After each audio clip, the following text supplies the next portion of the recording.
Amelia Mary Earhart stands as one of the most iconic figures in aviation history, a pioneer whose courage, determination, and unwavering curiosity redefined what was possible for women in the early 20th century. Born in 1897, at a time when societal expectations confined women to domestic spaces, Earhart defied conventions, taking to the skies when aviation itself was still in its infancy. Her daring flights and relentless pursuit of adventure captivated the world, transforming her into a symbol of progress, independence, and fearless ambition. Earhart's story is more than a tale of aviation milestones. It is a narrative of resilience and vision, of a woman determined to chart her own course in an era of rigid gender roles. Her life, from her humble Midwestern beginnings to her record-breaking flights, and ultimately her mysterious disappearance over the Pacific Ocean in 1937, remains an enduring source of fascination. The mystery surrounding her final flight has only magnified her legacy, sparking decades of speculation, investigation, and debate. This essay explores Amelia Earhart's life and impact in a comprehensive, multi-part journey. We will examine her early years, the cultural and technological environment that shaped her path, her remarkable achievements in aviation, and the indelible mark she left on history. Along the way, we will delve into the mystery of her disappearance and its profound influence on her lasting legend. Amelia Mary Earhart was born on July 24, 1897, in Atchison, Kansas, to Samuel Edwin Stanton Earhart and Amelia Amy Otis Earhart. Raised in a small Midwestern town perched along the banks of the Missouri River, Amelia's early life was marked by curiosity, independence, and a thirst for adventure. From a young age, she resisted the societal norms that dictated how little girls should behave. Instead of sitting quietly indoors with dolls and embroidery, Amelia could often be found climbing trees, exploring fields, and collecting frogs. Her mother, Amy, encouraged this sense of curiosity and independence, providing Amelia with the freedom to explore. This support helped plant the seeds of her future endeavors. Her father, Edwin, a lawyer for the Rock Island Railroad, struggled with alcoholism and inconsistent employment, creating a turbulent family environment that often left Amelia and her younger sister, Grace Pidge Earhart, grappling with instability. Even before she discovered aviation, Amelia displayed a restless spirit and a desire to carve her own path. She excelled academically, particularly in science, and kept a scrapbook of newspaper clippings about women who had broken barriers in various fields. Figures like suffragists and female athletes fascinated her, planting the idea that women could achieve greatness in arenas typically dominated by men. During her teenage years, Amelia attended Hyde Park High School in Chicago after her family relocated due to her father's employment struggles. It was a difficult adjustment. She was shy and reserved, often feeling like an outsider among her peers. But these formative experiences instilled in her a sense of resilience and determination that would later serve her well. After graduating in 1915, Earhart pursued a variety of experiences rather than a linear career path. She studied briefly at Ogontz School in Pennsylvania, but left during World War I to work as a nurse's aide in Toronto, Canada, tending to wounded soldiers. This period proved transformative. She witnessed the bravery of aviators returning from the war and began to admire the emerging field of aviation. The hum of aircraft engines and the daring stories of pilots piqued her curiosity, laying the groundwork for a passion that would soon define her life. When Amelia Earhart first turned her gaze skyward, aviation was still in its infancy. Only a few decades had passed since the Wright brothers' historic flight at Kitty Hawk in 1903, and the concept of air travel was still seen as daring and dangerous. Airplanes were fragile, often unreliable machines, built from wood and fabric and powered by engines that frequently failed mid-air. Yet, despite the risks, the allure of conquering the skies captivated the imagination of the public worldwide. By the 1910s and 1920s, aviation had begun to evolve rapidly. World War I had accelerated technological development, producing sturdier aircraft and better engines. Pilots returning from the war brought with them not only skill but also a new sense of possibility. Air shows became popular attractions, and barnstormers, daredevil pilots performing stunts, traveled from town to town, thrilling audiences with feats of aerial acrobatics. Aviation magazines, films, and newsreels introduced the public to this exciting new frontier. For women, however, the path into aviation was steep and filled with barriers. The field was overwhelmingly male-dominated, and societal expectations often kept women from pursuing careers in engineering or piloting. Yet trailblazers like Harriet Quimby, the first American woman to earn a pilot's license in 1911, and Bessie Coleman, the first African-American woman to hold a pilot license in 1921, were already beginning to challenge these barriers. Their accomplishments inspired a new generation of women, including Earhart, to see the skies as a place where they too could belong. The 1920s were a golden age for aviation, driven in part by groundbreaking flights that captured the world's attention. One of the most pivotal moments came in 1927, when Charles Lindbergh completed his solo non-stop flight across the Atlantic in the spirit of St. Louis. Lindbergh's achievement made him an international hero and demonstrated that aviation could be more than just a daring pastime. It could be practical, even transformative, for global travel. Airports began to spring up in cities across the United States, and airlines started to form, offering limited but increasingly popular passenger services. Although the technology was still developing, there was a growing sense that aviation was not just a fleeting novelty, but the future of transportation and exploration. This cultural shift was critical for Earhart's rise. The public's fascination with flight created an environment where a young, adventurous woman could become a national figure. Amelia Earhart would soon step into that spotlight, not only as a skilled pilot, but also as a symbol of modern womanhood, a bridge between tradition and progress. Despite the excitement surrounding aviation, women faced significant systemic barriers. Access to training programs, sponsorships, and professional opportunities was limited. Many flight schools refused to train women, citing outdated beliefs about their supposed physical and emotional limitations. Women were often relegated to support roles, clerical positions, mechanics' assistants, or spectators, rather than being seen as active participants in aviation. But these barriers also fueled a sense of defiance in women like Earhart. They recognized that success in the air could also mean progress on the ground, challenging restrictive social norms. Amelia's journey into aviation was not just about flying, it was about claiming space in a world that constantly told her where she did not belong. By the time Amelia took her first flying lesson in 1921, aviation was beginning to open, if only slightly, to women willing to fight for their place. It was a world of risk and uncertainty, but also one of boundless possibility, perfectly suited to someone with Earhart's ambition and daring spirit. Amelia Earhart's life changed forever in 1920 when she attended an air show in Long Beach, California, with her father. There, she paid a mere $10 for a brief ride in an airplane piloted by Frank Hawks, a well-known aviator of the era. The flight lasted only a few minutes, but it was transformative. As the plane lifted off and the ground fell away, Earhart felt an indescribable sense of freedom and possibility. She would later recall, "As soon as I left the ground, I knew I myself had to fly." This short, exhilarating experience ignited a passion that would drive her for the rest of her life. She knew almost immediately that flying was not just a fleeting curiosity, it was a calling.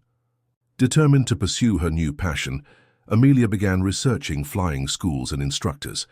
At a time when female pilots were rare, finding a teacher willing to train a young woman was a challenge. Eventually, she connected with Nita Snook, one of the few licensed female pilots and mechanics in the United States at the time. Snook agreed to teach her, and in January 1921, Earhart began taking flying lessons at Kinner Field near Long Beach. Amelia's dedication was unwavering. She saved money by working as a truck driver, stenographer, and photographer to pay for the expensive lessons. She also immersed herself in the mechanics of flight, eager to understand not just how to operate an aircraft, but how it worked. Her teacher, Snook, would later describe Amelia as a natural, combining a quick grasp of technical details with a fearless approach to the physical challenges of flying. By the summer of 1921, after months of lessons, Earhart had saved enough to buy her first airplane, a second-hand bright yellow Kinner Airster biplane, which she affectionately nicknamed the Canary. The small single-engine plane symbolized her independence, and marked her official entry into the world of aviation. Amelia wasted no time putting her new skills to the test. In October 1922, she set her first record, ascending to an altitude of 14,000 feet, a milestone for female aviators at the time. That achievement gained her early recognition in the aviation community and demonstrated her willingness to push limits, even as a novice pilot. On May 15, 1923, Amelia earned her pilot's license from the Fédération Aéronautique Internationale, FAI, becoming only the 16th woman in the world to do so. This was no small feat. The rigorous process tested her understanding of flight theory, navigation, and mechanics, in addition to her practical flying skills. Despite these accomplishments, the path ahead was anything but smooth. Amelia's flying career faced financial hurdles. Aviation was an expensive pursuit, and her family's limited resources meant she had to make difficult sacrifices to continue flying. She took on odd jobs and even sold the canary at one point to help her family during financial struggles. Undeterred, Amelia continued flying whenever she could. She participated in local air meets, where her confident demeanor and technical skill began to earn her the respect of fellow pilots. In a world where women were still treated as novelties in aviation, Amelia's quiet confidence and competence stood out. She wasn't content to simply pose for photographs. She wanted to fly, learn, and excel. By the mid-1920s, however, Amelia temporarily stepped back from flying due to financial and personal challenges. She enrolled at Columbia University to study medicine, but never completed her degree, as the pull of aviation never truly left her. This hiatus would prove to be temporary, as the next chapter of her life would catapult her into the international spotlight. Amelia Earhart's rise to international fame began not with a solo flight, but with an unexpected opportunity. In 1928, she was living in Boston, working as a social worker at Denison House, a settlement home that helped immigrant families. Though aviation remained her passion, she flew recreationally at local fields. She had no inkling that her life was about to change forever. That year, George P. Putnam, a prominent publisher and publicist, began searching for a woman to join a transatlantic flight as a passenger. The flight, financed by wealthy socialite Amy Guest, aimed to demonstrate that women could cross the Atlantic just as men had done. After hearing about Amelia's modest but notable experience as a pilot, Putnam arranged an interview. Amelia impressed him immediately. She was articulate, poised, and exuded quiet confidence, making her the ideal candidate to serve as the face of the groundbreaking venture. The press would soon dub her Lady Lindy, drawing comparisons to Charles Lindbergh, due to her physical resemblance to the famous Aviator and her shared spirit of adventure. On June 17, 1928, Amelia boarded the Friendship, a Fokker F-Seaform B-3MM seaplane piloted by Wilma Stultz and co-piloted by Lewis Gordon. Departing from Trepassey Harbor, Newfoundland, the crew embarked on the perilous journey across the Atlantic Ocean. After a harrowing 20-hour, 40-minute flight through unpredictable weather, they landed safely in Buryport, Wales, on June 18, 1928. Although Amelia herself did not pilot the plane during this trip, the accomplishment was historic. She became the first woman to cross the Atlantic Ocean by air, earning international acclaim almost overnight. Headlines blared her name, and reporters clamored for interviews. Suddenly, Amelia Earhart was a household name. Despite her newfound fame, Amelia remained humble. She candidly told reporters, "Stultz did all the flying, had to. I was just baggage like a sack of potatoes." This humility, combined with her natural charm, endeared her to the public and distinguished her from others in the emerging celebrity culture of the time. Following the flight, Putnam recognized Amelia's potential not only as a talented pilot, but also as a marketable public figure. He guided her toward a career that blended aviation with public engagement. Together, they crafted a careful public image that balanced daring adventure with approachability. Putnam arranged for Amelia to embark on lecture tours, write articles, and endorse products, such as luggage and clothing lines. These ventures provided her with the financial stability to continue flying, while also allowing her to inspire others, especially women, by sharing her experiences in aviation. Over time, their professional relationship deepened, and they would marry in 1931, though Amelia insisted on maintaining her independence, famously writing in a letter to Putnam that she would not hold him to medieval codes of faithfulness. Determined to prove her skills as a pilot and not just a passenger, Amelia began planning solo flights that would establish her as a serious aviator. In 1932, she accomplished what many thought impossible: a solo non-stop flight across the Atlantic, becoming the first woman and only the second person after Charles Lindbergh to achieve the feat. Departing from Newfoundland, she battled icy conditions, mechanical failures, and exhaustion before landing in a field in Culmore, Northern Ireland on May 21, 1932. This monumental achievement cemented her status as a trailblazer and earned her the Distinguished Flying Cross, making her the first woman to receive the honor. Amelia had proven beyond any doubt that she was more than just a passenger. She was a skilled and fearless aviator. With fame came influence, and Amelia used her platform to advocate for women in aviation and other fields. She co-founded the 99s in 1929, an international organization of female pilots that provided mutual support and promoted opportunities for women in aviation. She became a vocal advocate for gender equality, often stating that women were just as capable as men in both intellect and physical endurance.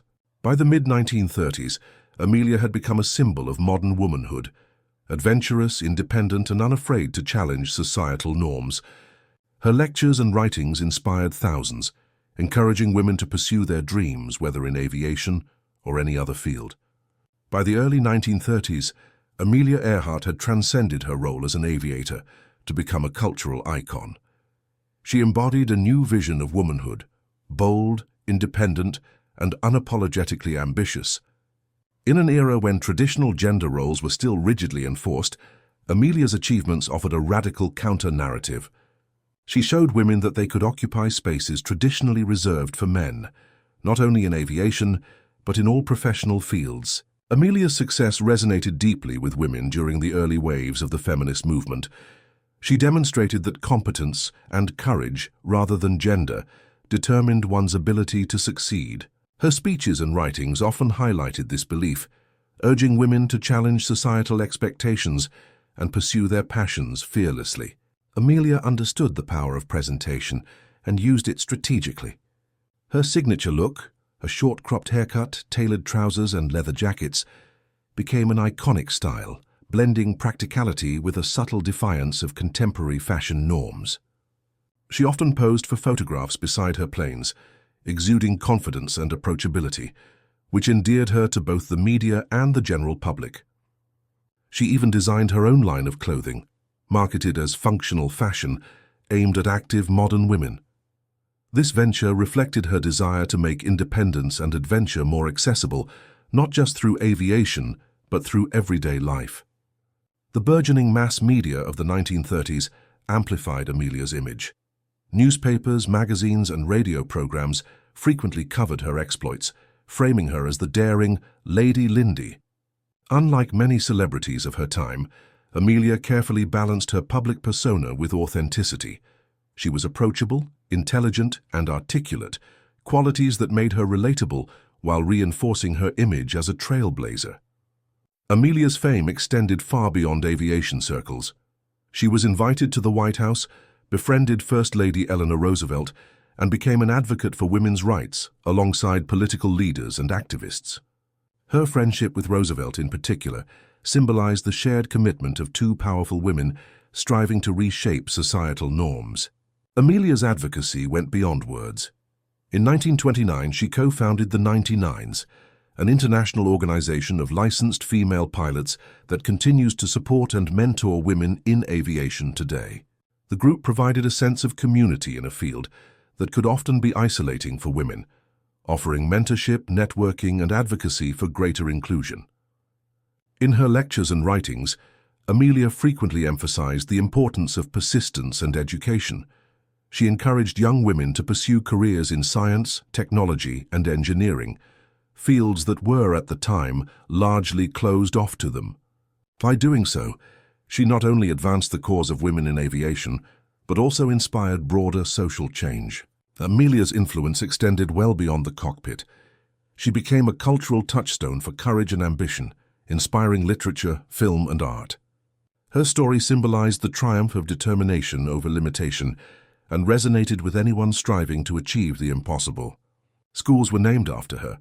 Young girls dressed as her for costume events, and her name became synonymous with exploration and bravery. Even today, her life story is taught in classrooms as a testament to what one individual can achieve with resilience and vision. By 1937, Amelia Earhart had already etched her name in the annals of aviation history, but she yearned for one final grand adventure, to become the first woman to fly around the world.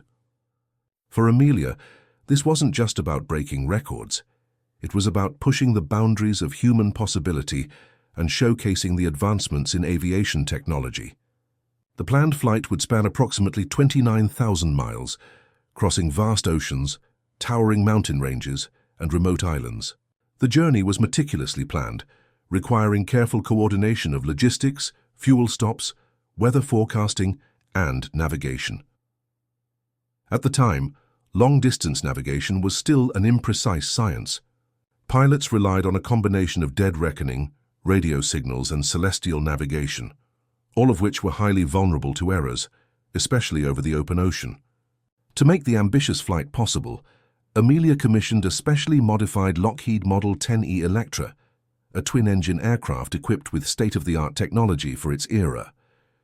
The plane was outfitted with additional fuel tanks to extend its range and advanced radio equipment to maintain communication during the journey. Earhart worked closely with Lockheed engineers to customize the plane for the grueling flight. She also assembled a skilled crew, including Fred Noonan, a seasoned navigator whose expertise in charting courses across vast ocean expanses was considered invaluable. The first attempt at the world flight began in March 1937, with the planned route taking the team westward. However, the journey quickly ran into trouble. During a takeoff in Hawaii, the Electra suffered a crash that caused significant damage to the aircraft. Although no one was injured, the mishap delayed the journey by several months and required extensive repairs. Rather than abandoning the dream, Amelia regrouped and replanned the mission. This time, she and Noonan decided to take an eastward route, starting from Oakland, California, and heading towards South America, Africa, Asia, and then across the Pacific. On June 1, 1937, Earhart and Noonan departed from Oakland and began their eastward flight. Over the following weeks, they made stops in Miami, Brazil, Senegal, and India, logging thousands of miles. Amelia kept detailed notes and sent updates to newspapers, keeping the public captivated by her progress. Her dispatches revealed both her excitement and the challenges of the journey: turbulent weather, exhausting schedules, and the intense physical and mental strain of long flights. Nevertheless, morale remained high as the team pressed forward. By July 2, 1937, Amelia and Noonan had successfully completed more than 22,000 miles of their journey, with only 7,000 miles remaining. The next critical stop was Howland Island, a tiny, remote speck of land in the Pacific Ocean that would serve as a refueling point before the final pushback to the United States. The stretch between Lae, New Guinea and Howland Island, over 2,500 miles of open ocean, was among the most dangerous legs of the journey. Precise navigation and reliable radio communication were essential, but both would fail in the hours to come, setting the stage for one of the greatest mysteries in aviation history. On the morning of July 2, 1937, Amelia Earhart and navigator Fred Noonan departed from Lae, New Guinea in their Lockheed Electra for the long and perilous flight to Howland Island. This leg of their world journey, spanning over 2,500 miles of open Pacific Ocean, was among the most technically demanding and dangerous segments of the trip. The plan required precise navigation and reliable radio communication to reach the tiny island, which measured just 2.4 kilometers long and 800 meters wide, barely a dot in the vast expanse of ocean. Conditions were far from ideal. Reports indicated cloudy skies, unpredictable winds and poor visibility, all of which complicated celestial navigation. Noonan relied on a combination of dead reckoning and radio signals, while Earhart maintained steady communication with the U.S. Coast Guard cutter Itasca, stationed near Howland Island, to assist them in locating their destination. Throughout the flight, Earhart transmitted several radio messages. At first, her communications were routine, indicating they were on course, but as the hours wore on, her tone grew increasingly urgent. Around 7:42 a.m., as a chilling message was received. "We must be on you but cannot see you. Fuel is running low. Been unable to reach you by radio. We are flying at 1,000 feet. Despite repeated efforts, Itasca was unable to establish two-way communication with the Electra. Their last known position, reported earlier, was not precise enough to guide rescuers effectively. By 8:43 a.m., radio silence fell, and no further messages were ever received. News of the disappearance spread rapidly, and an unprecedented search and rescue mission was launched. The U.S. Navy and Coast Guard deployed ships and aircraft across thousands of square miles of ocean, scanning for any sign of the plane or survivors. Over $4 million was spent, making it the most expensive air and sea search in history at the time. Despite weeks of effort, the search yielded no concrete evidence. The Electra had seemingly vanished without a trace, leaving behind only questions and an enduring mystery. The most widely accepted explanation is that Earhart and Noonan simply ran out of fuel and crashed into the Pacific Ocean near Howland Island. With navigation errors and deteriorating weather, they may have missed the island entirely, and the plane sank quickly in deep waters, making recovery impossible. This theory aligns with the distress calls and the lack of wreckage found despite extensive searches. Another compelling theory posits that the Electra, off course and low on fuel, landed on Nikumaroro Island, then known as Gardner Island, a remote atoll about 350 miles southeast of Howland. In 1940, skeletal remains, a woman's shoe and other artifacts were reportedly found on the island by a British colonial officer. Modern expeditions led by groups like the International Group for Historic Aircraft Recovery, TIGAR, have uncovered additional artifacts such as aluminum panel fragments and a sextant box that some experts believe could have belonged to Earhart and Noonan. However, definitive proof remains elusive. A more controversial theory suggests that Earhart and Noonan were captured by the Japanese after mistakenly landing in the Marshall Islands, which were under Japanese control at the time. Proponents argue that they may have been held as prisoners or even executed, citing anecdotal accounts from islanders and post-war rumors. However, there is no verifiable evidence to substantiate this claim, and most historians regard it as unlikely. A fringe theory speculates that Earhart was secretly conducting reconnaissance for the U.S. government during her flight and was either captured or killed during the mission. While intriguing, this theory lacks credible evidence and is generally dismissed by experts. The absence of definitive answers has only amplified the fascination with Earhart's disappearance. Over the decades, new expeditions, sonar searches, and advanced imaging technologies have attempted to locate the wreckage, but none have yielded conclusive results. The Pacific Ocean, vast and unforgiving, continues to guard the secrets of that fateful day. Amelia Earhart's disappearance remains one of the greatest unsolved mysteries of the 20th century, a puzzle that continues to inspire speculation, research, and exploration nearly a century later. The disappearance of Amelia Earhart and Fred Noonan on July 2, 1937, set off one of the most extensive and urgent search efforts in history. The United States government, deeply invested in the success of the world flight and eager to find answers, launched a massive rescue operation within hours of losing contact. The U.S. Coast Guard cutter Itasca, already stationed near Howland Island, immediately began sweeping the surrounding waters, broadcasting distress calls and scanning the horizon for any sign of the downed Electra. Within days, the U.S. Navy deployed an armada of ships and aircraft, including the battleship USS Colorado and later the aircraft carrier USS Lexington, to comb a search area of over 250,000 square miles. This effort, unprecedented at the time, demonstrated the technological and logistical limits of search operations in the 1930s. Despite their best efforts, the search yielded nothing. No wreckage, no debris, and no definitive clues to the fate of Earhart or Noonan. By July 19, 1937, after more than 2 weeks of exhaustive searching, the Navy officially called off the mission. The conclusion was somber but practical. The Electra had likely run out of fuel and crashed into the Pacific Ocean near Howland Island, sinking rapidly into deep, nearly unreachable waters. President Franklin D.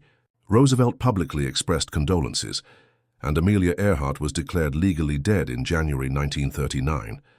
For many, this was the end of the story. But for others, historians, researchers, and fans, the lack of physical evidence only deepened the mystery, sparking decades of investigation and speculation. In the years following the official search, individuals and organizations around the world launched their own independent investigations. Each new decade brought fresh theories, fueled by new technology, anecdotal evidence, and a collective unwillingness to let the mystery fade into obscurity. One of the most compelling lines of inquiry centers on Nikumaroro Island, then Gardner Island, part of what is now Kiribati. In 1940, a British colonial officer named Gerald Gallagher discovered skeletal remains, a sextant box, and pieces of a woman's shoe on the island. The artifacts were sent to Fiji for analysis, but the bones were later lost, leaving only written records.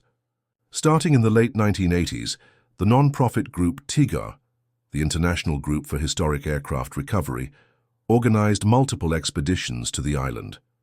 Their teams discovered items such as aluminum panels, glass bottles, and other small artifacts, some of which were consistent with 1930s aviation equipment.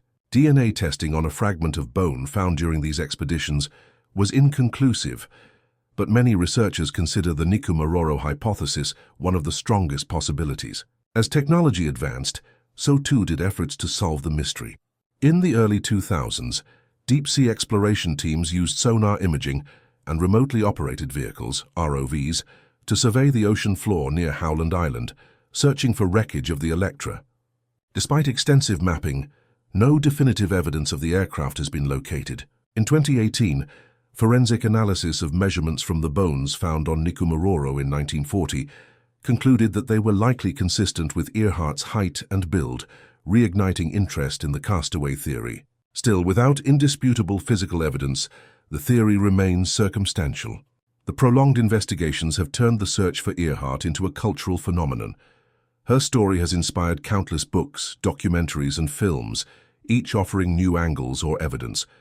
For many, the search is less about finding wreckage and more about preserving the legacy of a woman whose courage and ambition captivated the world. To this day, organizations and researchers continue to launch expeditions in hopes of solving the mystery once and for all.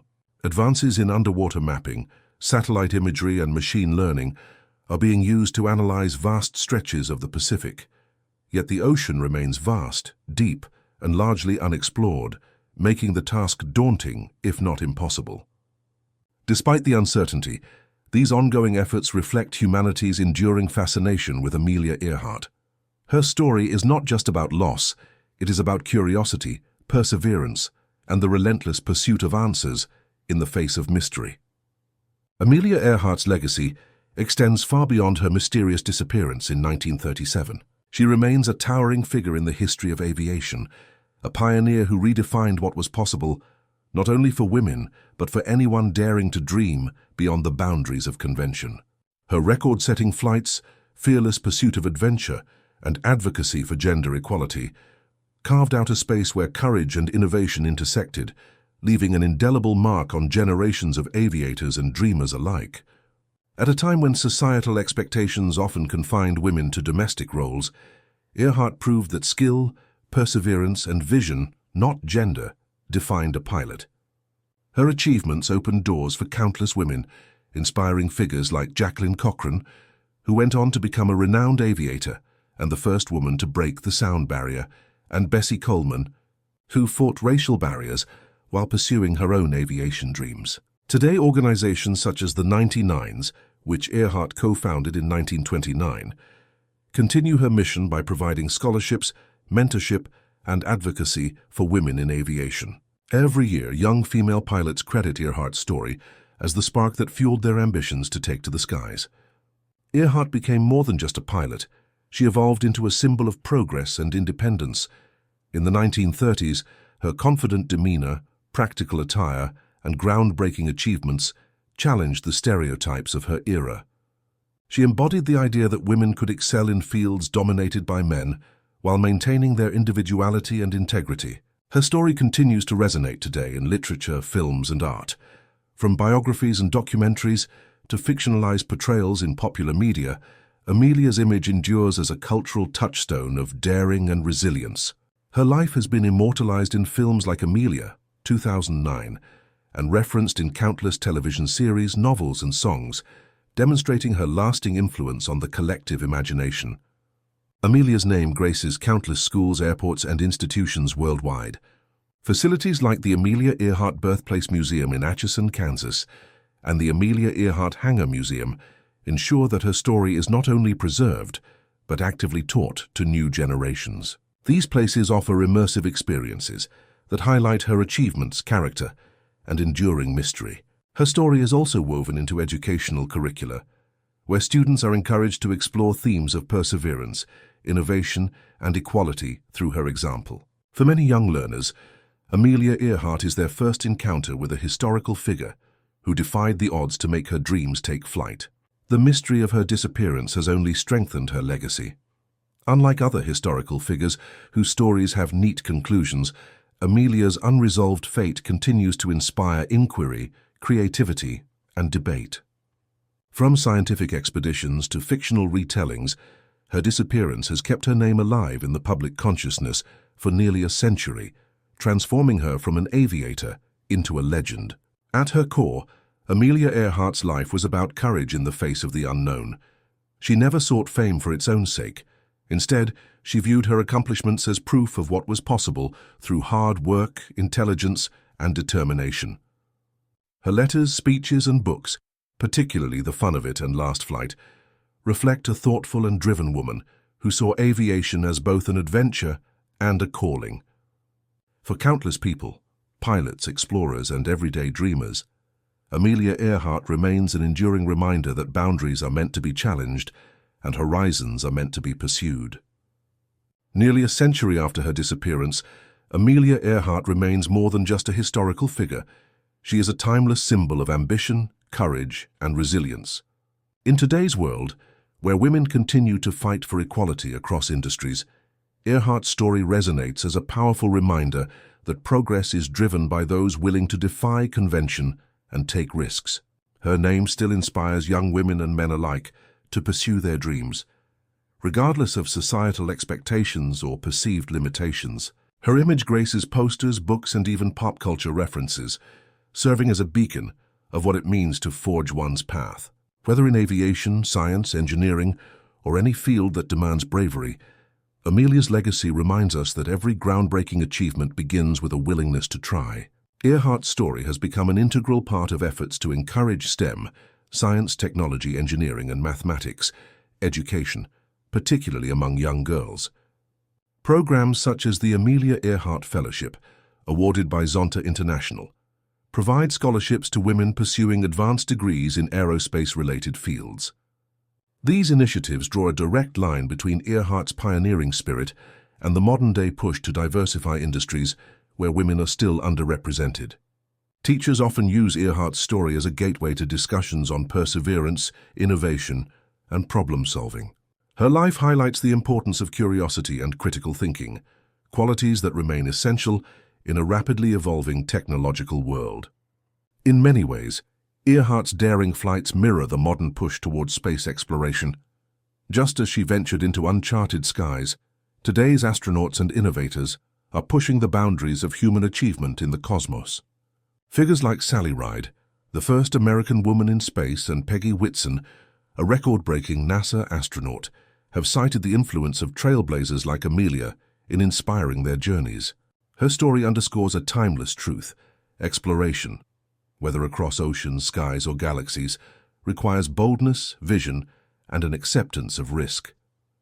In the modern context, Amelia Earhart has also become an enduring example of authentic leadership.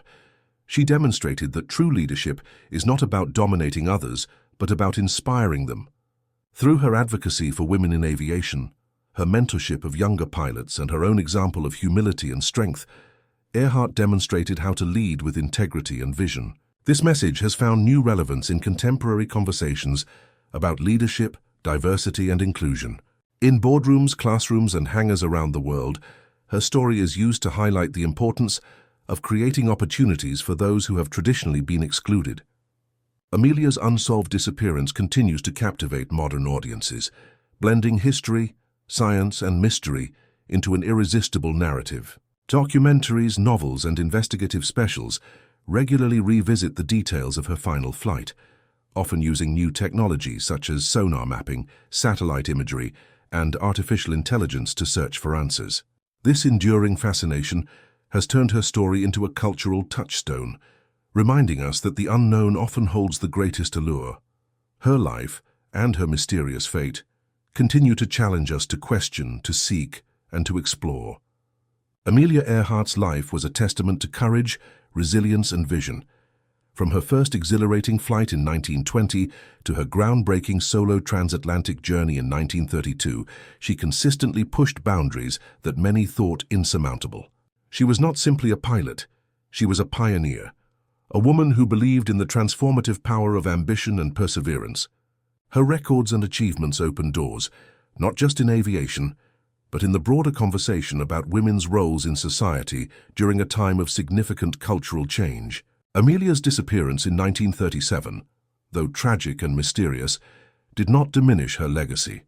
If anything, the unanswered questions surrounding her final flight have cemented her status as an enduring legend.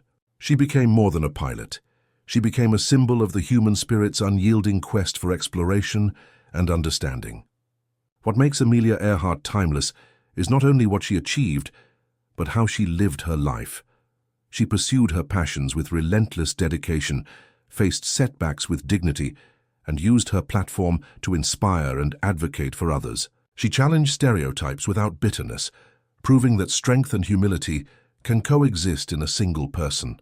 For today's generation, Amelia's story serves as a reminder that progress often requires boldness and resilience. Whether in aviation, technology, education, or leadership, her life urges us to keep asking questions, keep seeking new frontiers, and never be content with staying on the ground when the skies are open. The mystery of her disappearance remains one of the most captivating elements of her legacy. While investigators and historians continue to search for definitive answers, the lack of closure adds to her mythos. She exists now in a space between history and legend, her name evoking both admiration and curiosity. Yet perhaps that is fitting. Amelia Earhart belonged to the sky, a place vast, untamed, and filled with unanswered questions. Her story, like the horizon she so often chased, reminds us that there is always more to discover.